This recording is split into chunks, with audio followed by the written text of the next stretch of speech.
अस्सलाम वालेकुम नाज़रीन, मैं हूं ज़मीर हैदर और आप देख रहे हैं प्रोग्राम क्रॉस टॉक। नाज़रीन, 16 दिन बाकी आम इंतखाबात 8 फरवरी को। इंतखाबात की गहमा गहमी तेज़ी पर मुख्तलिफ जगहों पर जलसे, कॉर्नर मीटिंग्स। लेकिन एक दिलचस्प बात हो गई कि आज पंजाब भर में दफ़ा 144 लग गई। अगर आप दफ़ा 144 को पढ़ें तो उससे वाज़े तौर पर यह मालूम होता है कि एक सेट नंबर ऑफ पीपल जो हैं उससे ज़्यादा वो कहीं एक जगह इकट्ठे नहीं हो सकते, इकट्ठा जलसा जुलूस नहीं कर सकते। और लेकिन इंतखाबात का वक्त है और 12 फरवरी तक आप पंजाब भर में दफ़ा 144 लगा दें तो कौन करेगा अपनी जलसे, कौन करेगा, इंतखाबी रैलीज कैसे निकलेंगी। और जो इंतखाबात का बाकायदा एक रिक्वायरमेंट है कि आपने डोर टू डोर जाना है, लोगों को इकट्ठे करना है, कोई 10, 20, 30 लोग मोहल्ले के इकट्ठे होंगे, फिर इकट्ठे मिलकर चलेंगे, लोगों को साथ मिलाएंगे। तो एक बाकायदा एक फेस्टिविटी होती है इलेक्शंस की। तो जिसको 144 या तो फिर इसको डिफाइन करें कि जी किस किस्म का होगा, कि अगर एक डिफाइंड एरिया है वहां पर ही जलसा होगा, जुलूस होगा। अब कल भलवाल में बिलावल भुट्टो साहब जो हैं वो जलसा करने जा रहे हैं, तो वहां पे अगर 144 का दफा का निफाज हो चुका हुआ है पंजाब में, तो फिर ये मतलब जलसे जुलूस क्यों हो रहे हैं। फिर आज मरियम नवाज साहिबा और मियां नवाज शरीफ साहब NA 130 अपने जहां पे वो लड़ रहे हैं, वो पता नहीं कितने ही सालों बाद आज गए हैं और एक वहां पे एक जम्मे गफीर था उनके साथ। तो एक तो ये कि पंजाब हुकूमत को थोड़ा सा एक्सप्लेन करना पड़ेगा कि ये किस पैरामीटर्स के तहत दफ़ा 144 लगी है, क्योंकि इससे बहुत से सवालात उठ रहे हैं। तो ये भी है, आज हम देख रहे थे बल्कि मरियम नवाज साहिबा और मियां नवाज शरीफ साहब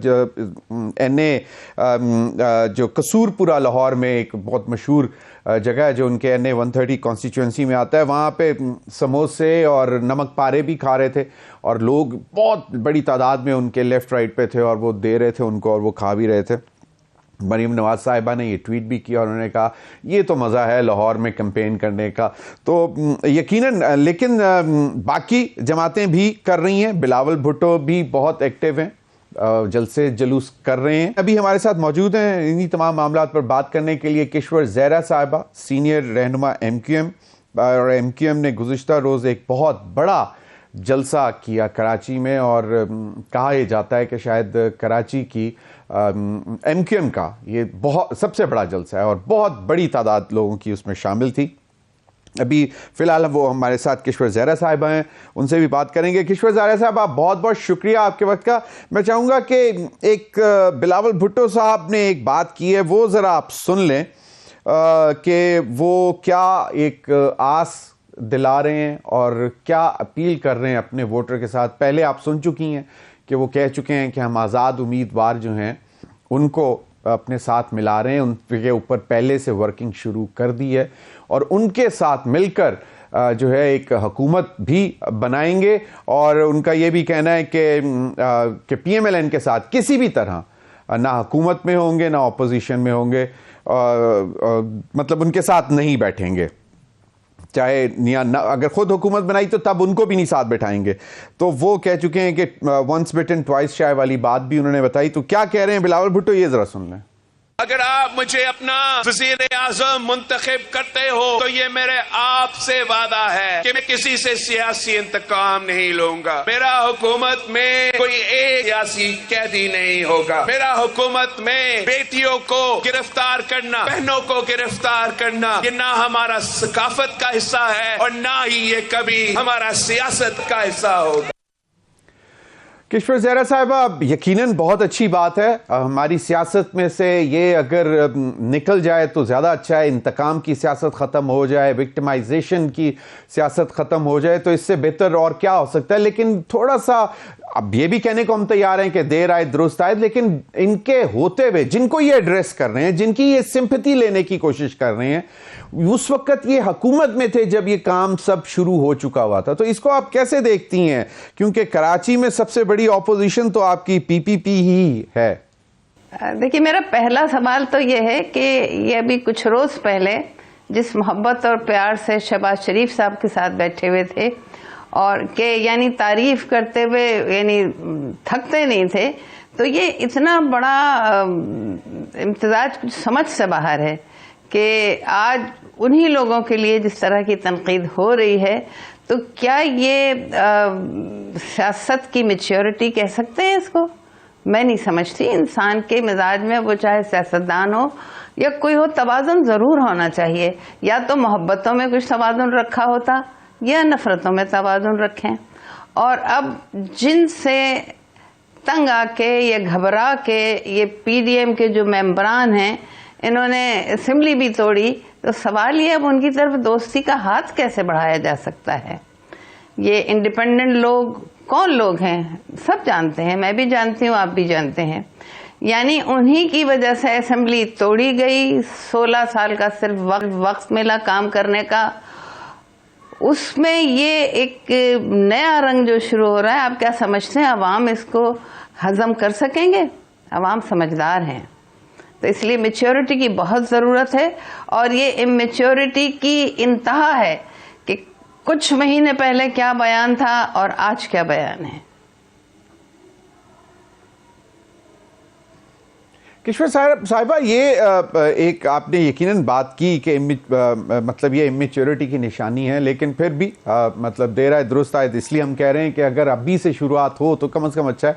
आपने एक बात अच्छी की कि तवाज़ुन रखना चाहिए मोहब्बतों में भी और तवाज़ुन रखना चाहिए नफ़रतों में भी, ताकि आप कम से कम अगर आपको दोबारा कभी कहीं से जो इन फेमस वर्ड था यू टर्न लेना पड़े तो कम से कम ज़्यादा शर्मिंदगी ना उठानी पड़े। बट द पॉइंट इज़ कि ये जिस किस्म का प्लान करके बैठ रहे हैं, सोच रहे हैं कि इंडिपेंडेंट्स जो इस वक्त एक बहुत बड़ी तादाद जो है वो एज एन इंडिपेंडेंट इलेक्शन लड़ रही है, और उनको ये कह रहे हैं कि जी हम पहले से ही उनसे राब्ते में हैं और उनके साथ मिलकर हुकूमत बनाएंगे, तो आपको क्या लगता है कि इतना आसान होगा? क्या बाकायदा तौर पर यकीनन आज़ाद उम्मीदवार वो किसी न किसी के साथ एफिलिएटेड ज़रूर हैं और वो शायद उसको नहीं छोड़ना चाहते होंगे, और शायद अगर जो छोड़ना भी चाहते हैं, क्योंकि उनमें भी वहाँ पे अब हल्फ लिए जा रहे हैं कि भाई आप जब अगर इलेक्ट हो जाते हैं तो आपने अपना ज़मीर फरोशी नहीं करनी है, लेकिन फिर भी शायद बाज़ार गर्म हो, बाज़ार लगे, लोगों बिकते भी हैं, और जरदारी साहब माशाल्लाह बड़े स्मार्ट प्लेयर हैं पॉलिटिक्स के, तो उस सूरत हाल को आप कैसे देखती हैं? देखिए, मेरा घूम फिर के वही सवाल है कि अभी गुज़िश्ता कल ही की तो बात है कि क्या कहा जा रहा था, जिन पे हाथ बढ़ा रहे हैं जिनके लिए, उन्हीं को तो हटाया था। तो अब ये आप क्या समझते हैं कि अवाम समझ नहीं रखते हैं? अवाम परेशान ज़रूर है, लेकिन इन हालात ने उनकी समझ को मज़ीद बढ़ा दिया है। मेरी हमदर्दियां हैं बिलावल साहब से कि वो एक बचकाना एटीट्यूड का क्यों मुजाहरा कर रहे हैं, जबकि उनसे लोगों ने तवक्कात भी बांध ली थी। एक ये भी था कि नई नस्ल सामने आ रही है तो शायद वो एहसन और बेहतर बातें करेंगे, लेकिन मेरा ख्याल है कि इस तरह की गुफ्तगू से तो मायूसी भी बढ़ेगी और खौफ भी बढ़ेगा। किश्वर ज़हरा साहिबा, लेकिन अभी कराची की सूरत हाल ज़रा हमें थोड़ी सी बताएं, क्योंकि एक तो काफ़ी अरसे बाद, अगर आप इस बात को की तायद करेंगी या नहीं, correct me if I am wrong, कि बहुत बड़ा जलसा हुआ है एमक्यूएम का। देखिए, बड़ा जलसा हुआ है, यकीनन वो होना भी था, और ऐसा नहीं कि हम हाथ पे हाथ रखे बैठे थे। आपने भी देखा और अवाम ने भी देखा कि पहले हमने इलाकों की सतह पे किए, वहां पे लोग, इलाकाई लोग जमा हुए और वो मजमूई आपने देखे होंगे। अब वो सारे एक जगह जमा हो गए, तो इसमें कोई हैरत की बात नहीं है। और एमक्यूएम में एक मजबूत जमात है, और आज जबकि मर्जर भी हो चुका है, सब साथ हैं, इकट्ठे हैं। जो अवाम की ख्वाहिश थी, अवाम का शौक था, तो एमक्यूएम उसके म्यार पे पूरी उतर रही है। क्योंकि देखिए, कल का जो मजमा था, हम लेने तो नहीं गए थे, कोई किसी से कहने, अखबारात में सिर्फ हमने उसकी इत्तला दी थी, और लोग उसी इत्तला के ऊपर आए, इसलिए कि लोगों ने इस जमात से उम्मीदें बांधी हुई हैं। इस जमात ने कभी बहुत कुछ दिया है, नशेब में भी और फराज में भी, दोनों में अवाम के साथ रही है ये जमात। तो आज भी अगर इस मायूसी के वक्त में कोई उम्मीद है तो वह एमक्यूएम से ही है उम्मीद।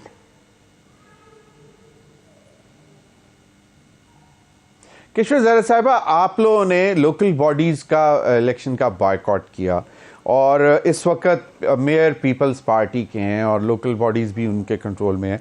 ये एक बड़ा फैक्टर, कंट्रीब्यूटिंग फैक्टर होता है टुवर्ड्स जनरल इलेक्शंस के। आपकी वो जो निचली सतह की क़यादत जो है, जो यूसीज़ के होते हैं, जो चेयरमैन कमेटियाँ होते हैं, ज़िला कमेटी और चेयरमैन यूनियन काउंसिल्स, उनका बड़ा मतलब कंट्रीब्यूशन होता है इलेक्शंस में। तो आप वहाँ पे आपको कुछ लग रहा है फियर कि शायद आप लोग की एक वीकनेस है उस एरिया के? देखिए, एमक्यूएम वो वाहिद जमात है कि जो मिडिल क्लास को भी कर रही है और लोअर मिडिल क्लास को भी कर रही है, और उन्हीं की ये जमात है। अच्छा, एमक्यूएम का नारा, एमक्यूएम की ख्वाहिश, एमक्यूएम का मोटो ही यही था कि इख्तियार जो है वो निचली सतह तक जाना चाहिए। और निचली सतह पे कौन होता है? काउंसलर्स होते हैं जो गली कूचों में मौजूद रहते हैं। एमक्यूएम ने 89 से ये तारीख रकम की कि उनका काउंसलर उन्हीं गलियों में रहता था जहां से कि वो इलेक्शन लड़ा था।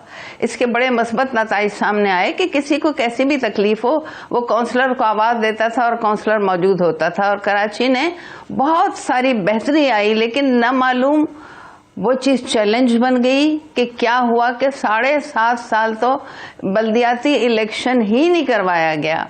फिर बल्दियाती इलेक्शन का ऐलान किया तो वो इस तरह से किया कि ये समझिए कि कोई हल्का बंदियां सही नहीं हुई थी।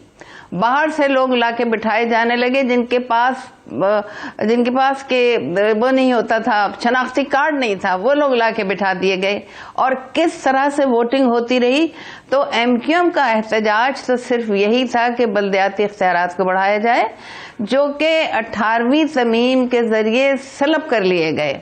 आप ये देखिए कि 18वीं तरमीम ये कह के की गई थी कि इतना इख्तियार सदर के पास है, शायद इससे बड़ा कुर्बानी कोई नहीं दे सकता, और हम ये इख्तियारात सूबे को दे रहे हैं। अल्हम्दुलिल्लाह, लेकिन सूबे के आज से आगे तो वो गए ही नहीं।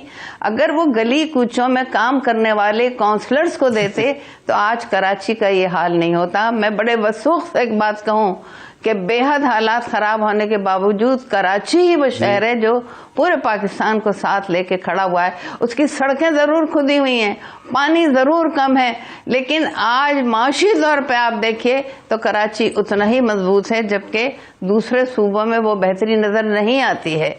तो बल्दियाती इंतखाब में अगर इंसाफ किया जाए तो मैं आपसे कहती हूँ कि इसका नक्शा ही बदल जाएगा, इसकी तौर तरीके ही बदल जाएंगे। किश्वर ज़हरा साहब, आपने बड़ी अच्छी बात की कि आपके एमक्यूएम ने एक रवायत डाली कि जो काउंसलर जिस गली से इलेक्ट होगा वो वहीं रहेगा, और आपने कहा कि मिडिल क्लास की और लोअर मिडिल क्लास की क़यादत जो है वो एमक्यूएम में आई और उन्होंने वही आगे चले। लेकिन हमने फिर देखा कि वो जो मिडिल क्लास और लोअर मिडिल क्लास थे वो शायद बहुत ऊपर चले गए, जो कहीं एक छोटी सी विसिनिटी में रहते थे, फिर उन्होंने DHAs और क्लिफ्टन्स में 10-10 कनाल के घर भी बनाए। जो एक बहुत मामूली सा कारोबार करते थे वो अरबपति भी बने। तो फिर यकीनन, लेकिन पार्टी आपकी जब बनी थी एमक्यूएम, तो उस वक्त जो है वो यही एक नारा था कि एक आम आदमी होगा, एक आम आदमी की पार्टी होगी। और हम उस वक्त ये तवक्को कर रहे थे कि ये जो कराची से जो चीज़ उठ रही है, जो हैदराबाद से चीज़ उठ रही है, ये पूरे पाकिस्तान अप नॉर्थ तक जाएगी और एक मिडिल क्लास का एक रेवोल्यूशन होगा, क्योंकि डेमोक्रेसीज वहीं पर मजबूत होती हैं जहां पर मिडिल क्लास मजबूत होती है। सेनेटर ताज हैदर साहब के साथ दोबारा राब्ता होगा। सेनेटर ताज हैदर साहब, बिलावल भुट्टो साहब का क्लेम, बड़ा क्लेम कि वो इंतकामी सियासत नहीं करेंगे, और फिर वो ये भी कह चुके हैं कि इंडिपेंडेंट्स के साथ, क्योंकि एक बड़ी तादाद जो है इस वक्त इंडिपेंडेंट आ रही है, तो ये क्लेम है, और वो कहते हैं कि हमने राब्ते भी शुरू कर दिए। इस पर जरा कुछ थोड़ा सा रोशनी डालेंगे? देखिए, ये तो क्लेम नहीं हो सकता ना, कि हम क्लेम कुछ करने का होता है, ना करने का तो नहीं होता ना। सही। अगर चेयरमैन कह रहे हैं कि हम इंतकामी सियासत नहीं करेंगे, तो ये चीज़ है कि भाई हम नहीं करेंगे। और पहले भी हमने 5 साल हमारी हुकूमत रही, एक भी सियासत कह देंगे। सही।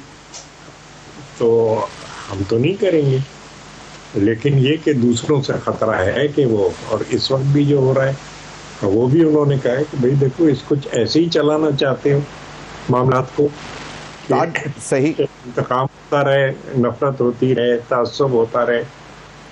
हमने कितना नुकसान उठाया है। शहर कराची का मैं रहने वाला हूँ, कराची में कितना नुकसान हुआ है, कितने जनाजे मैंने खुद उठाए हैं अपने कारकुनों के। तो ये जो चीज़ है, और कि हम इस तासुब के अंदर पड़ जाते हैं, अगर हम नफरत के अंदर पड़ जाते हैं, तो फिर जाहिर है कि काम जो है वो तरजीह नहीं रहता, गरीब जो है वो तरजीह नहीं हो रहता, गरीब के लिए हम सोचते नहीं, हमारे वसाइल जो हैं वो जहाँ पे खर्च होने चाहिए वहाँ खर्च नहीं होते, दूसरी जगह खर्च। तो ये तमाम चीज़ें हैं, और उन्होंने अगर ये कहा है, ये असल में पैगाम दूसरों को दिया है कि इस जाल से निकलें, ये नफरत और तअस्सुब का जो जाल है, तो तकसीम का जो जाल है, उससे निकलें और जो है आगे बढ़ें। और ये जो है वो सबको ही पैगाम गया है, हर जमात को ये पैगाम गया है। और जाहिर है कि जो आज़ाद इलेक्ट हो रहे हैं उन्हें किसी न किसी जमात में शामिल होना है, तो हम अपना 10 पॉइंट का प्रोग्राम सामने लेके आए हैं, और हम अपनी ये बात सामने लेके आ रहे हैं कि नफरत और इंतकाम की सियासत को ख़त्म होना चाहिए। तो हो सकता है कि वो बात जो है वो इंडिपेंडेंस की समझ में आए। बिल्कुल सही ताज हैदर साहब, आपने सही फरमाया, लेकिन इस पर जो नाक़दीन हैं पाकिस्तान पीपल्स पार्टी के या बिलावल भुट्टो के, उनका ख्याल है कि उस वक्त आप हुकूमत में बैठे हुए थे जिस वक्त ये सारा सिलसिला शुरू हुआ, एक पार्टी के लोगों को टारगेट करना शुरू किया, उनकी ख़वातीन को पकड़ा गया, और उन्होंने आज ख़ास तौर पर जोर दिया कि ख़वातीन को गिरफ़्तार करना ना हमारी सकाफ़त का हिस्सा है और ना सियासत का और ना ही रवायात हैं। तो वो उस वक्त वो हुकूमत में थे, वज़ीर ख़ारजा थे और पीपल्स पार्टी बाकायदा हुकूमत में थी, तो वो उस वक्त ये ऐसा ख्याल क्यों नहीं आया, उसका बरमला इजहार क्यों नहीं किया गया, रोका क्यों नहीं गया, काबीना की जो मीटिंग्स होती थी उसमें क्यों नहीं रोका गया?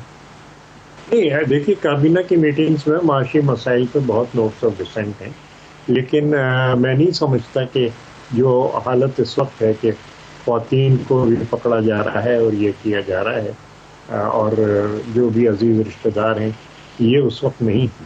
9 मई के फौरन बाद हुआ था जी, 9 मई को अरेस्ट हुए थे और 10 मई को, जो आज तक वो अभी तक जिंदान खाने में है, जेल में है। वो 9 मई को अरेस्ट नहीं हुए थे, 9 मई को पाकिस्तान पे हमले हुए थे।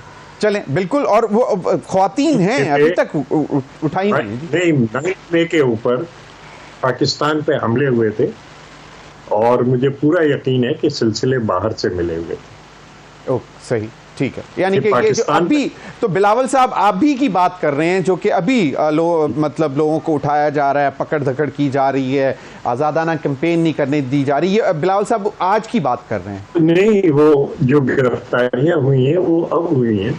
9 मई को पहला हमला किया गया।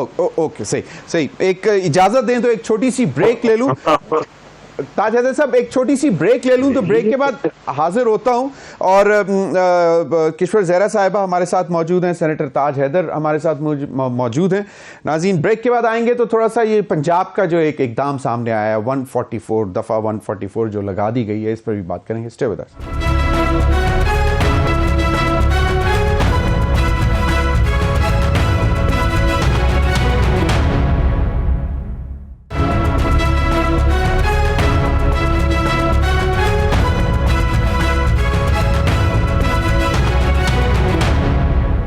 वेलकम बैक नाज़रीन। किश्वर ज़हरा साहिबा, पंजाब हुकूमत ने, निगरान हुकूमत ने दफ़ा 144 लगा दी है, और आप माशाल्लाह बड़ी पुरानी एक सियासी कारकुन हैं और बड़ी एक्टिविस्ट हैं, और आपको भी मालूम है ये दफ़ा 144 का क्या मतलब होता है।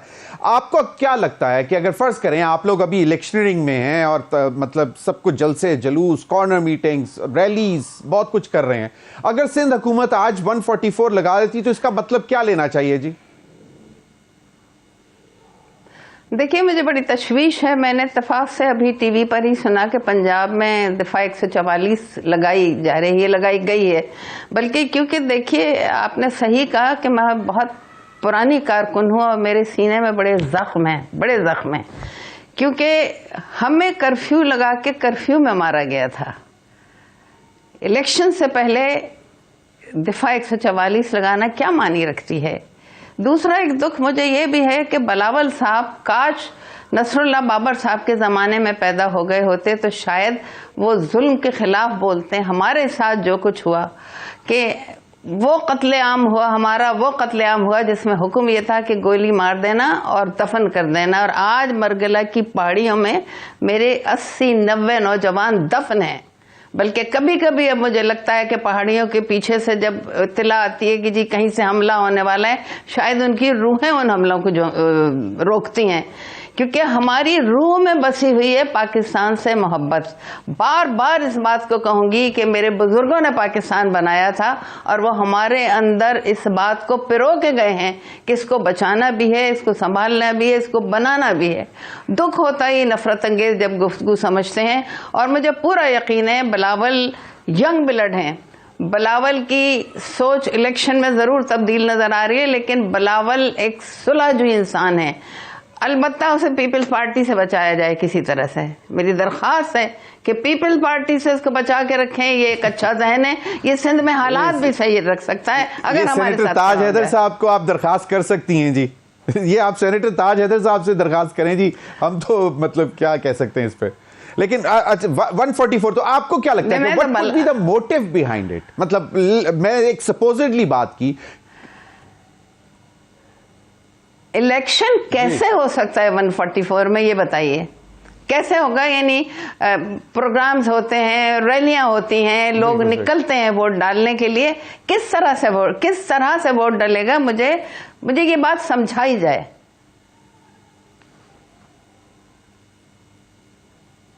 चलें बिल्कुल जी, सेनेटर ताज हैदर साहब से समझने की कोशिश करते हैं। सेनेटर ताज हैदर साहब, एक चीज़ मैं आपको अगर सुनवा दूं, जहांगीर खान तरीन साहब ने गुफ्तगू की थी, उस वक्त आप हमारे साथ मौजूद नहीं थे। अगर सुनवा दें प्रोड्यूसर साहब के जहांगीर खान तरीन साहब ने जो बात की कि हम अहद करते हैं कि हम किस किस के साथ मिलकर क्या क्या तब्दीली लाएंगे, सुनवाएं जी। हम अहद करते हैं कि इंशाअल्लाह ताला मियां नवाज शरीफ और मियां शहबाज शरीफ के साथ मिलके पाकिस्तान की मईशत को इंशाअल्लाह ताला ऐसी जगह पहुंचाएंगे जहां लोग कहेंगे वाह भाई वाह, ये कमाल हो गया, पाकिस्तान कहां से कहां पहुंच। सेनेटर ताज हैदर साहब के लोग कहेंगे वाह भाई वाह, ये कमाल हो गया, पाकिस्तान कहां से कहां पहुंच गया। और कहते हैं हम अहद करते हैं कि मियां नवाज शरीफ और मियां शहबाज शरीफ के साथ मिलकर मईशत को वहां पहुंचाएंगे। तो सर, एक तो ये कि मांगे तांगे की सीट एडजस्टमेंट करके जीतेंगे लाहौर में, जो कि कहा जाता है कि PMLN का गढ़ है, और मुल्तान में भी एक सीट एडजस्टमेंट पे जा रहे हैं।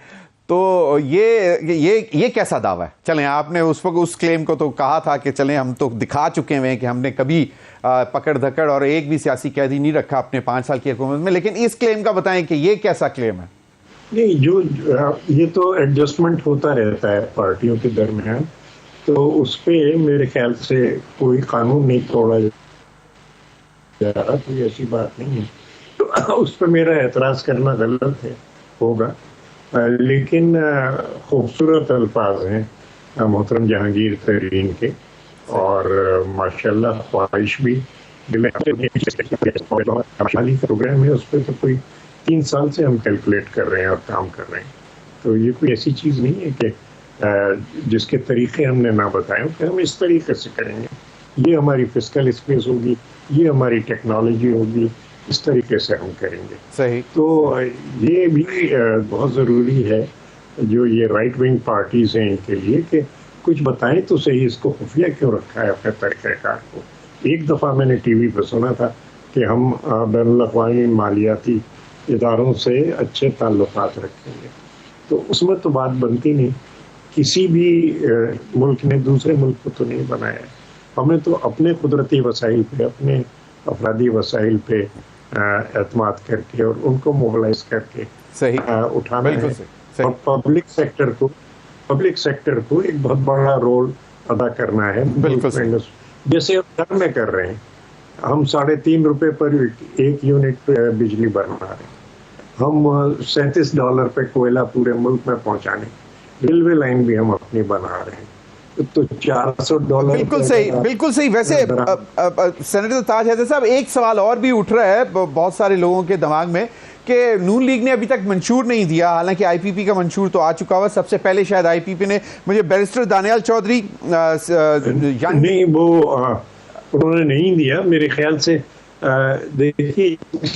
देखिए जिस तरीके पे ये जा रहे हैं, जो इनकी सियासत है, उसमें गरीब के मसाइल का हल नहीं है, और क्योंकि गरीब के मसाइल का हल इनके पास नहीं है, लिहाजा वो एतराज कर रहे हैं मंशूर देने से, जो मुझे बात लगी। चलें, हम बैरिस्टर दानियाल चौधरी से पूछ लेते हैं जी। He is candidate for national assembly from PMLN। बहुत बहुत शुक्रिया बैरिस्टर दानियाल चौधरी, हम आपका बड़ी देर से इंतजार कर रहे थे, लेकिन चलें, बहुत बहुत शुक्रिया। थैंक यू जी। दानियाल, एक चीज बताएं कि बिलावल साहब का एक क्लेम आज जो सामने आया है कि जी वो इंतकामी सियासत हरगिज नहीं करेंगे, और उन्होंने वादा किया है, और वो यकीनन टारगेट ये कर रहे हैं कि जी PMLN की शायद ये वतीरा है, रहा है कि वो इंतकामी सियासत, और डरा भी रहे हैं लोगों को कि अगर वो आ गए तो वो फिर दोबारा आप लोगों के ऊपर डंडे मारेंगे, बरसाएंगे। एक सिंपैथी लेने की कोशिश कर रहे हैं। जो हम पे गुजरी है वही कह रहे हैं। चलें, जो गुजरी है वो कह रहे हैं। देखिए, हमने जो बिलावल साहब बात कर रहे हैं, हमने तो कभी जिंदगी में हमने ना आज तक जो ये सियासत जिसकी ये बात कर रहे हैं, ना हम इसके हामी हैं, ना हम इस सियासत के हामी हैं। हम तामीर और तरक्की की बात करते हैं, हम तामीर और तरक्की से मुल्क को आगे लेके जाने की बात करते हैं, ना हम नेगेटिव पॉलिटिक्स, लोगों को दबाने की, और ये इसके ना हम हामी थे, ना हम आज तक हैं। हम मफामत की बात करते हैं, हम सबको साथ लेके जाने की बात करते हैं, हम सबको साथ चलाने की बात करते हैं, और इंशाल्लाह हम इसी तरह ही करेंगे कि बिलावल साहब को अपना दिल छोटा नहीं करना चाहिए। उनको और उन तमाम भाइयों को जो हमारे साथ रहे इस मुश्किल वक्त में, हम उनको साथ लेके चलेंगे। देखिए, मुल्क में इस टाइम जो सबसे बड़ा इशू है वो है मईशत का, और मईशत का इशू जो है वो हल तब हो सकता है कि हम सब तमाम जमातों को साथ लेके आगे चलाएं। तो इंशाल्लाह हम इन मसलों का हल निकालेंगे, इन मसाइलों का हल निकालेंगे, और अपने जितने भी साथ दोस्त भाई हैं जो पाकिस्तान का, जिनका मंशूर है कि पाकिस्तान को इन मसलों मसाइलों से निकालना, इन बहरानों से निकालना, तो हमारे साथ चलेंगे और साथ हम उनको चलाएंगे। सही, बिल्कुल सही। दूसरा, वो कहते हैं कि हमने इंडिपेंडेंट से मामला तय करना शुरू कर दिए हैं। अभी सेनेटर ताज हैदर साहब भी कह रहे थे कि इसमें कोई मतलब मुज़ायका नहीं है, और ये एक नॉर्मल रूटीन है कि इंडिपेंडेंट्स जो आते हैं उन्होंने किसी पार्टी को ज्वाइन करना होता है 3 दिन के अंदर, और अगर नहीं करते तो वो थ्रू आउट इंडिपेंडेंट रहते हैं और सपोर्ट किसी की भी कर सकते हैं। तो आपको क्या लगता है कि ये एक बड़ा मतलब बड़ा ट्रम्प कार्ड होगा पीपल्स पार्टी का, जो कि आप लोगों के खिलाफ खेला जा सकता है? देखिए, हमारे खिलाफ तो हमेशा कार्ड्स खेले गए। हमारे खिलाफ हमें आज आजम फैज साहब का हल्का हो या कोई और हो, हमारे साथ तो ज्यादतियां होती रही और हम भुगतते रहे। हमें जब मुल्क तारीखियों में मिला, हमने उसको अंधेरों से निकाला। दहशतगर्दी में मिला तो उससे निकाला, जब मुल्क अंधेरों में मिला तो उससे निकाला। उसके बाद हमें क्या मिला? जेलें, हमें जिला वतनियां, और आज भी हमें कोई फर्क नहीं पड़ता कि जो भी हो। लेकिन इंशाअल्लाह मुस्लिम लीग नून जो है, हमें ये पता है कि अगर आज हमारा मुआवजा किसी जमात के साथ हो नहीं सकता, मुस्लिम लीग नून इंशाअल्लाह सिंगल मेजॉरिटी के साथ लार्जेस्ट पार्टी बन के सामने आएगी, और इंशाअल्लाह पंजाब में 2 सही अक्सरियत के साथ आएगी। शेर धारेगा, हर गली हर मोहल्ले से एक की आवाज निकलेगी, वो शेर की होगी। वो लोग जो ना उम्मीद है, बेरोजगार है, महंगाई से तंग है, अगर उनकी कोई उम्मीद की किरण है तो मियां नवाज शरीफ है। वो ना बिलावल था, ना है, ना हो सकता है। लोगों की उम्मीद की किरण सिर्फ नवाज शरीफ है और इसके अलावा कोई भी नहीं। सही। अच्छा, एक चीज और बताएं दानियाल, क्योंकि आप बैरिस्टर भी हैं, पंजाब के जो केयरटेकर पंजाब गवर्नमेंट है उसने 144 दफा लगाई है। ये आपको क्या लगता है कि मतलब यहाँ पे आप प्रोबेबली आज भी एक्टिव थे, अपनी कैंपेन कर रहे थे, 100, 50, 200, 1000 लोग आपके साथ चल रहा होगा जहां भी आप जा रहे होंगे, तो आपको ये इसके पीछे क्या मोटिव लगता है? सर नहीं, ये दफा 144 पहले भी लगी रही है इलेक्शनों में कि यहाँ लॉ एंड ऑर्डर की सिचुएशन में बाद दफा लगाते हैं। मुझे नहीं पता कितने हद तक एक्टिव और इफेक्टिव है, लेकिन हमें जितने भी हम अपने इवेंट्स कर रहे हैं, हमें सख्ती से कहा जा रहा है कि हम या उसको बाउंड्री वॉल के अंदर करें और या उसकी परमिशन लें।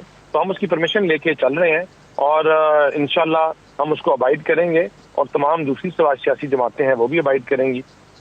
सही। अच्छा, एक बात बताएं, आपके मुखालिफ इस वक्त बड़े प्लेयर कौन है?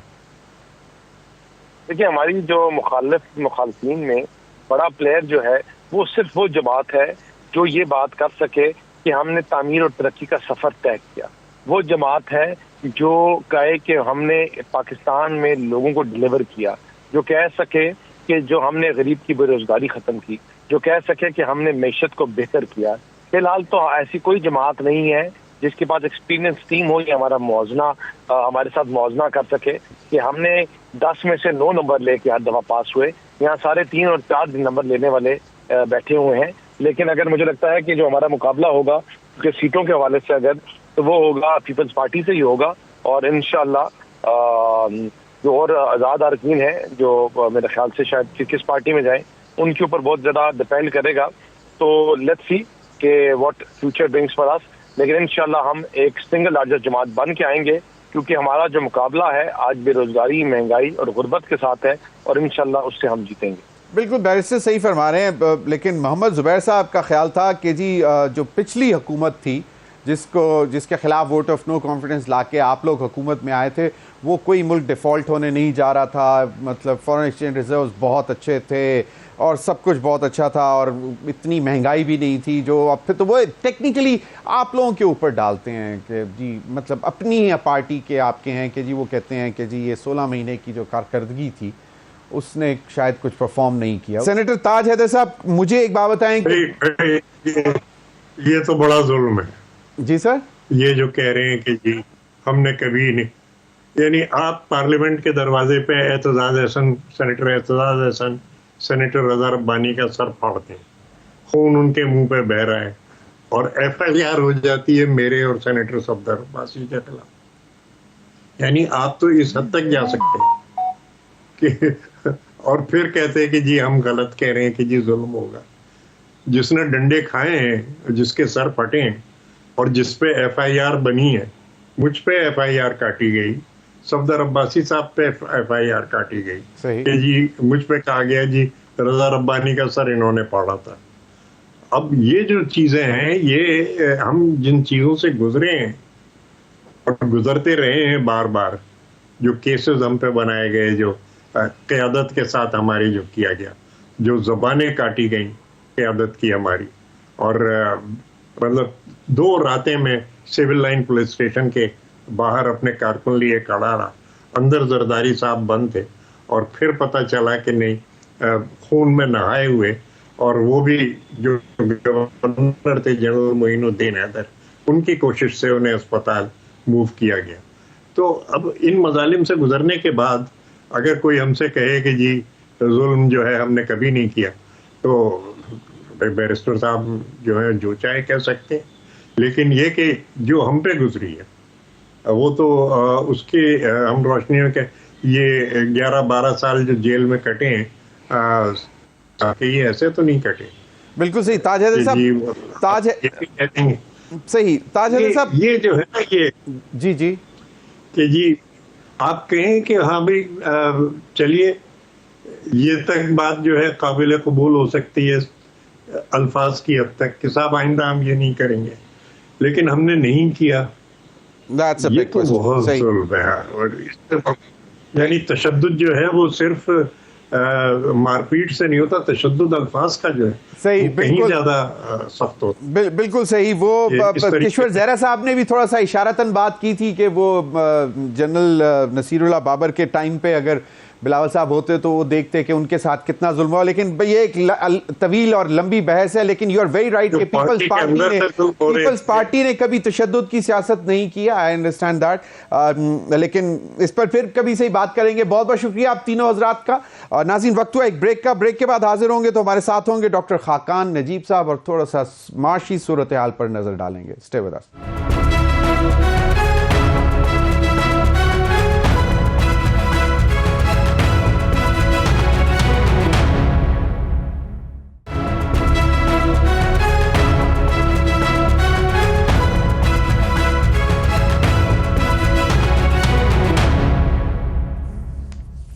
वेलकम बैक नाज़रीन, हमें ज्वाइन किया डॉक्टर खाकान नजीब साहब ने। साबिक एडवाइज़र हैं मिनिस्ट्री ऑफ फाइनेंस के और माहिर माशियात हैं, बड़ी गहरी नज़र रखते हैं जो भी इस वक्त सूरत हाल चल रही होती है। बहुत बहुत शुक्रिया डॉक्टर साहब आपके वक्त का। डॉक्टर साहब, जो IMF की रिपोर्ट आई है आपने यकीनन देखी भी होगी, उसमें बड़ी आइंदा 3 साल के जो उन्होंने प्रोजेक्शंस दिए हैं वो बड़े खौफनाक हैं कि 71 अरब 88 करोड़ डॉलर जो हैं वो आपको दरकार होंगे, और सिर्फ इसका जो करंट फिस्कल ईयर है इसमें तकरीबन 24 अरब 96 करोड़ डॉलर जो है वो आपको बैरूनी फंडिंग दरकार है। फिर जो ये रिपोर्ट है उसमें वो प्रेडिक्शन ये है कि जी इस अरसे में 18.5% जो है वो इन्फ्लेशन रेट रहेगा, जो इस वक्त presently probably it's over 35 and it's ovarian between 35 and 40%। तो ये इस आउटलुक को आप कैसे देखते हैं? एक तो ये कि मौजूदा जो अगर रवा माली साल में भी इनको 24 अरब 96 करोड़ डॉलर की ज़रूरत है, और मेरे ख्याल में तकरीबन डेट सर्विसिंग भी तकरीबन इतनी ही है, अगले हर साल तकरीबन 20 to 25 बिलियन डॉलर्स की डेट सर्विसिंग करनी है आपने। तो इसको कैसे मैनेज होते देख रहे हैं आप? बिस्मिल्लाहिर्रहमानिर्रहीम। ज़मीर साहब, इसको इस तरह सोचिए कि पाकिस्तान जहाँ पे खड़ा हुआ है, पाकिस्तान IMF की मदद के बगैर इस वक्त बहुत मुश्किल से अपना बैलेंस ऑफ पेमेंट्स यानी कि जो बैरूनी हमारे खसारे हैं उनको संभालने में कामयाब होगा। अभी भी जो आप थोड़ी सी कंफर्ट देख रहे हैं इकोनॉमी में, आप इस्तेहकाम देख रहे हैं, आपने करंट अकाउंट का खसारा कम होते हुए देखा। आपने देखा कि जो करंट अकाउंट का खसारा था वो उसमें तकरीबन 3.7 अरब डॉलर था, ये कम होकर 850 मिलियन डॉलर के करीब आ गया है। अब आपको कहने का मकसद ये है कि आपके फॉरेन एक्सचेंज रिजर्व्स जो कि IMF प्रोग्राम होने से पहले 3.9 बिलियन डॉलर्स पे नीचे चले गए थे, वो आज 8.5 अरब डॉलर पे खड़े हैं। ये मैं इसलिए कह रहा हूं कि पाकिस्तान बगैर IMF के नहीं चल सकता, इसलिए कि पाकिस्तान की इस साल भी 25 अरब डॉलर ऑन दी एवरेज, अगले सालों में भी on the average 25 Arab dollar, जिसमें आपकी पैसे भी वापस होने हैं, करंट अकाउंट का खसारा भी शामिल है। ये सब कुछ मिला के ये आपको ज़रूरत होगी। इसके लिए IMF के साथ रहना लाजिम व मलजूम है। अब जो इस वक्त के उनके अशारिये हैं, उनका ये ख्याल है कि आने वाले दिनों में जो इस वक्त इन्फ्लेशन है उसकी रफ्तार कम हो जाएगी और जब जून आएगा तो 18 साढ़े 18% पे आ जाएगी, बट साल तो फिर भी तकरीबन ऑन दी एवरेज 24% CPI रहेगा। ये कतई तौर पे अनएक्सेप्टेबल होना चाहिए पाकिस्तान को, इसलिए कि दैट हर्ट्स द पुअर। जो इस वक्त हमारा GDP का ग्रोथ रेट है वो पहले 3 माह का भी 2% के करीब है, पूरे साल का भी उनका एस्टिमेट 2% के करीब है। So we are in a stagflationary kind of an environment. ये कोई अच्छी एनवायरनमेंट नहीं है। इसका मतलब है कि ग्रोथ स्लो हो गई है, इन्फ्लेशन बढ़ी हुई है।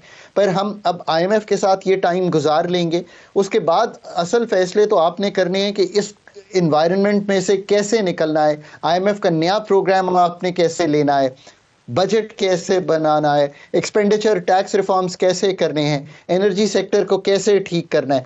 ये सब वो जुज़ियात हैं जो अब आपको तय करनी है कि आने वाली जो मीडियम टर्म है वो कैसे डिफाइन होगा। एक बात और कहता चलूँ कि जो इस वक्त इस्तेहकाम दिखाई दे रहा है उसकी एक और वजह बहुत बड़ी ये है कि आपने स्मगलिंग को, होर्डिंग को, अफगान ट्रांजिट ट्रेड को, और आपने कदगन लगाई यानी कि फिजिकल डी डॉलराइजेशन की। उन चीज़ों से भी थोड़ा सा इस्तेहकाम दिखाई दे रहा है। पर यह भी आपको आने वाले दिनों में जो IMF की रिपोर्ट है, मैं अब इसको कैसे आसान लफ्ज़ों में बयान करूं, वो कह रहे हैं कि आपको इंपोर्ट को और खोलनी पड़ेगी और आपको रुपए की कदर को थोड़ा सा और ईजियर करना पड़ेगा। सो ये सब चीज़ें जो हैं जब आप IMF के साथ करेंगे तो आपको जो अपने इंटरनल रिफॉर्म्स हैं वो बहुत ज़रूरी हैं, करने पड़ेंगे। आई रियली होप कि आने वाली हुकूमत इतनी प्रिपेयर्ड हो कि वो मुल्क को यहाँ से ग्रेजुएट करवा सके फ्रॉम मैक्रो स्टेबिलिटी जो नेसेंट है इनटू परमानेंट मैक्रो स्टेबिलिटी, और फिर साइंस ऑफ ग्रोथ की जो ऑफ शूट्स हैं वो दिखाई देना शुरू हों। ये है ओवरऑल जायजा इस वक्त। बिल्कुल डॉक्टर साहब, एक और जो चीज़ है वो बड़ी इंपॉर्टेंट है कि जिस तरह आपने कहा कि IMF की अगर कंडीशंस पे अभी चलते हैं जो वो प्रोजेक्ट कर रहे हैं कि तो अभी तो रुपया मुस्तहकम होना शुरू हुआ है, तो अगर आप ईज़ कर देंगे तो फिर दोबारा ज़रा थोड़ा सा जो है वो रुपया डिवैल्यू नहीं होता नज़र आएगा आपको। ज़मीर भाई, हमने एक चीज़ तो सीख ली है ना कि अगर आप रुपए को ओवर वैल्यूड रखेंगे तो आपके खसारा बैरूनी बढ़ेगा, इंपोर्ट बढ़ेगी और लोग सस्ती चीज़ें बाहर की इस्तेमाल करेंगे। सो अब हम ये रुपए को, जिन ममालिक ने तरक्की की है ईस्ट एशिया में, चाइना ने अंडर वैल्यू किया हुआ था। इस वक्त रुपया जो है वो तकरीबन अपने रियर के करीब खड़ा है, पर जैसे जैसे आप इंपोर्ट्स पे कदगन, और आपको ज़रूरत भी है क्योंकि आपने रॉ मटेरियल भी मंगवाना है और चीज़ें करनी है ताकि सप्लाई साइड कंफर्टेबल हो, जरूर ऐसा होगा कि थोड़ा सा रुपया एडजस्ट होगा, पर let the market forces adjust. So आपकी एक्सपोर्ट्स भी आहिस्ता आहिस्ता पिकअप करेंगी और आपकी जो रेमिटेंसेस ऑफ मेन चैनल चली गई थी वो वापस आना शुरू होंगी towards the main channel.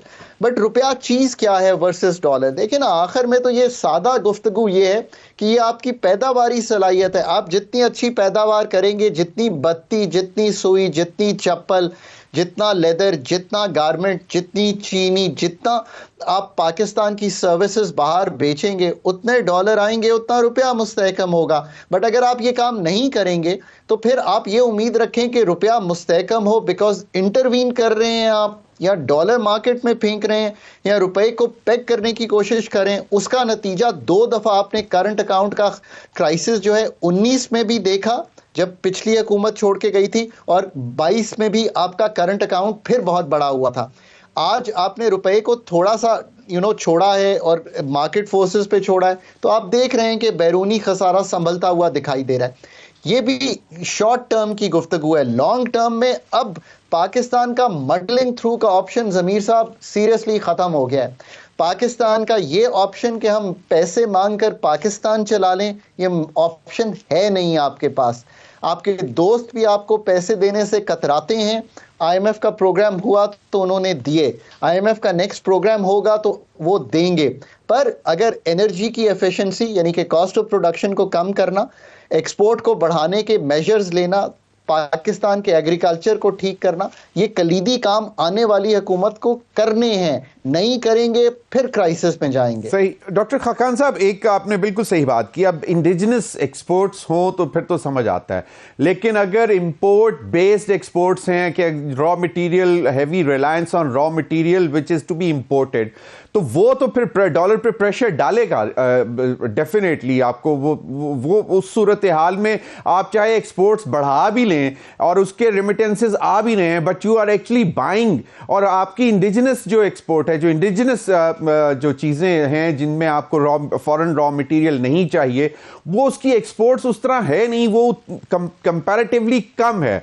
Textile sector में हमने देखा डिप्रेशन आया है एक्सपोर्ट्स में, उसके बाद ठीक है कभी आपकी चीनी सरप्लस हो गई, आपने वो एक्सपोर्ट कर दी, गंदम सरप्लस हो गई, आपने वो एक्सपोर्ट कर दी, बट आपकी हैवी रिलायंस है, आपका जो उसका जो रॉ मटेरियल है लाइक फर्टिलाइजर इंपोर्ट आपको इतना करना पड़ जाता है, फिर और बहुत सी चीज़ें हैं, पेस्टिसाइड्स, ये वो, तो वो सारी चीज़ें अल्टीमेटली फिर वहीं पे आ जाती हैं। तो हैवी रिलायंस ऑन इंपोर्ट और स्पेशली एक्सपोर्ट ओरिएंटेड के लिए रॉ मटेरियल का, उसका प्रेशर भी आप आते देख रहे हैं कि अगर आप ओपन अप करते हैं इंपोर्ट्स तो उस पर भी प्रेशर आएगा फिर दोबारा। चाइना ने ग्लोबली इंटीग्रेट करके दुनिया को हर चीज बेची। आपका बेहतरीन दोस्त है, आपका नेबर इंडिया, उसकी मिसाल ले लीजिए।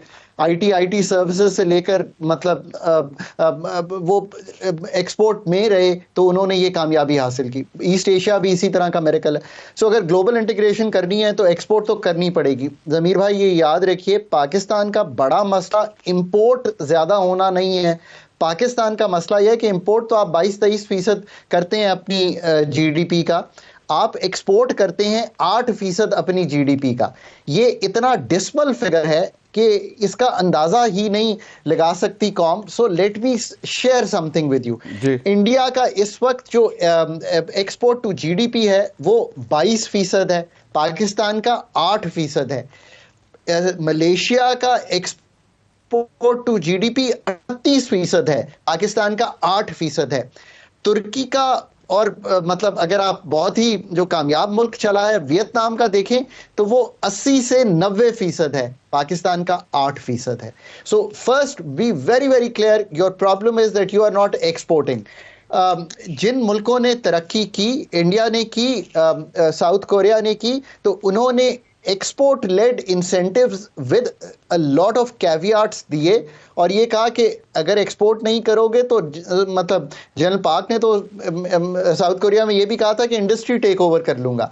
और जो भी एक्सपोर्ट की बास्केट अब बनेगी beyond the textile, it has to be IT and ITs definitely, but उसका ये ना सोचिए कि इतना बड़ा पोटेंशियल आएगा बिकॉज हमारे पास पीछे से उसका जो रॉ मटेरियल है, ह्यूमन रॉ मटेरियल, वो नहीं है। सो आपको बिल्कुल अपनी जो एसएमईज हैं, अपनी जो मैन्युफैक्चरिंग है, उसको कनेक्ट करना पड़ेगा और उसको सिखाना पड़ेगा। एक और जो बड़ा आपका पोटेंशियल है एक्सपोर्ट करने का, वो है आपका एग्रीकल्चर का। 10-11 अरब डॉलर की तो आप एग्रीकल्चर इंपोर्ट कर लेते हैं, तो पहले तो ये देखिए कि आप उसको कैसे मीट कर सकते हैं, फूड सिक्योरिटी को। फिर आप ये सोचिए कि आपकी 5-8 अरब डॉलर की जो एग्रीकल्चर एक्सपोर्ट है वो बढ़ के 10-15 अरब डॉलर कैसे हो सकती है। कितनी कल्टिवेबल लैंड है, कितनी वीक यील्डें हैं, कितनी वीक मैकेनाइजेशन है, कितनी वीक फाइनेंसिंग है। सो ये आपका पहला जोज होगा जो आपकी एक्सपोर्ट को इन द नेक्स्ट 3 इयर्स तब्दील कर देगा। दूसरा जोज ऑफ कोर्स आपका ये होगा कि 52 लाख आपके पास स्मॉल एंड मीडियम एंटरप्राइजेस हैं। वियतनाम ने भी इनको कनेक्ट किया था। अभी भी एप्पल अपने पार्ट्स इंडिया से बनवा रहा है, मर्सिडीज के पार्ट्स बन रहे हैं। आपको भी यही करना पड़ेगा। आपको किसी ग्लोबल वैल्यू चेन में पाकिस्तान को डालना पड़ेगा। इस सब के लिए जरूरी क्या है कि पाकिस्तान में इन्वेस्ट करें, प्रॉपर्टी में नहीं, मैन्युफैक्चरिंग में। सही। डॉक्टर साहब एक चीज और, अभी तो ठीक है, हमने मतलब एक्सपोर्ट सेक्टर की बात कर ली। अब डोमेस्टिक सेक्टर में हम देख रहे हैं कि हमारी एक कंस्ट्रक्शन की इंडस्ट्री भी बहुत बिल्कुल हॉल्ट पे आई हुई है। और you know better than me कि आपकी कंस्ट्रक्शन इंडस्ट्री अगर चलेगी या रियल एस्टेट चलती है तो उसमें 50 to 52 लाइट जो इंडस्ट्री है वो साथ चलती है, जिसमें सरिया है, सीमेंट है, बजरी है, लकड़ी है, मतलब you name it and everything is in there। तो उससे आपकी प्रोडक्शन भी एनहांस होती है, आपका पहिया भी चलता है। तो उस सेक्टर में डू यू सी के मतलब अभी तो बिल्कुल लोग तो बहुत मतलब एक तो कंस्ट्रक्शन कॉस्ट बहुत ऊपर चली गई हुई है एक चीज, लेकिन अगर ये बिल्कुल रुकी हुई है तो इससे तो बाकी इंडस्ट्री भी तो रुकी हुई है। फिर ज़मीर साहब आपने ज़बरदस्त बात सामने रखी। देखिए पाकिस्तान में हमें एक चीज़ और रियलाइज़ करनी है। एक मैंने कहा कि दुनिया ने तरक्की ग्लोबल इंटीग्रेशन से की, एक उनके साथ साथ ये भी जुज़ था कि उन्होंने अपनी जो पैदावार है, पैदावारी सलाहियत को जब बढ़ाया तो उसमें एक जो इम्पॉर्टेंट इनपुट थी वो ये थी कि अपनी कॉस्ट ऑफ प्रोडक्शन को लो रखा। आपकी एनर्जी सेक्टर इतना इनएफिशिएंट है कि आपकी कॉस्ट ऑफ प्रोडक्शन चीज़ की बहुत बढ़ गई है। दूसरी बात यह है कि आपने अपने जो बिजनेस एनवायरनमेंट है, जो लॉज हैं, अगर आप रियल एस्टेट की बात करें तो जोनिंग लॉज फॉर एग्जांपल, आप अपने शहरों को ऊंचा जाने ही नहीं देते। आप चाहते ही नहीं है कि इस्लामाबाद जो है उसमें लोग 20 किलोमीटर ट्रैवल करके दूर से आएँ, बिकॉज इस्लामाबाद के जो मेन सेक्टर्स हैं जिससे कनेक्टिविटी है ब्लू एरिया से, या पार्लियामेंट का जो निज़ाम सारा है उसके इर्द गिर्द हुकूमत का जो निज़ाम है, लोग 20-20 किलोमीटर बस पर बैठ कर आएँ, या रिक्शे पर आएँ, या गाड़ी पर आएँ, या मोटर बाइक पर आएँ। आपने कभी ये डिसाइड ही नहीं किया कि हम शहरों को ऊपर जाने देंगे। आपने जोन बनाई कि आपने प्रोटेक्ट किया हुआ है शहरों को। बाहर हम मतलब मैं पेरिस में भी रहा हूँ, मैं अभी ऑस्ट्रेलिया भी रहा हूँ, या जहाँ पे मैंने तालीम भी हासिल की, काम भी करता हूँ। हम अमूमन अपने वर्क से इतनी दूर रहते थे कि 15 मिनट की वॉक करके भी चले जाते थे। आधे घंटे की वॉक तो एक ऐसी ही चीज़ सोची जाती थी, क्योंकि आप इतनी जोनिंग इस तरह की हुई है कि शहर ऊपर जा रहे हैं ना कि फैल रहे हैं। फैलने से आपने एग्रीकल्चर लैंड को भी तबाह किया। आपने अपना इंपोर्ट बिल इस तरह बढ़ाया कि पेट्रोलियम की जरूर खपत ज्यादा होती है, बिजली दूर दूर तक देनी पड़ती है, नुकसानात ज्यादा होते हैं। ये बात आपने बिल्कुल सही रखी है। रियल एस्टेट की rethink, real development going up होगी शहरों में, ना कि शहरों का वर्टिकल कंस्ट्रक्शन। उससे एब्सोल्युटली आपने कराची के अलावा ये कहीं नहीं होने दी। इस्लामाबाद, लाहौर, गुजरावाला, फैसलाबाद सब फैलते चले जा रहे हैं, उससे नुकसान हो रहा है। मैंने कितने नुकसानात, बैलेंस ऑफ पेमेंट्स पे इंपैक्ट है इसका। पाकिस्तान की बिजली की तारें जितनी लंबी होती हैं उतने ही नुकसान ज्यादा होते हैं। बिल्कुल, उसमें वेस्टेज भी है। बिल्कुल। डॉक्टर खाकान साहब, एफबीआर की रीस्ट्रक्चरिंग या एफबीआर को 2 हिस्सों में बांटा जा रहा है। एक है कि जी कस्टम जो भी है कस्टम का, और एक इंटरनल रेवेन्यू का। तो आपको क्या लगता है कि इससे कोई रेवेन्यू में हमारी कोई बेहतरी आएगी? मतलब अभी तो वी स्टैंड नोवेयर, मतलब कह रहे हैं कि इस दफ़ा 10 ट्रिलियन तक चला जाएगा, क्रॉस करेंगे, 9 पॉइंट समथिंग का टारगेट था। सो हमेशा, बिकॉज मैंने जब भी आपसे गुफ्तगू किया मैं फिगर्स हमेशा कोट करता हूँ। पाकिस्तान का FBR tax to GDP ratio 9% पर है और पिछले 10 साल से 9% पर है। ये अनएक्सेप्टेबल है पाकिस्तान के लिए। सो ये चीज़ तो तय हो गई है कि FBR tax to GDP ratio जो 12 से 15% होना चाहिए, हम नहीं बढ़ा पाए।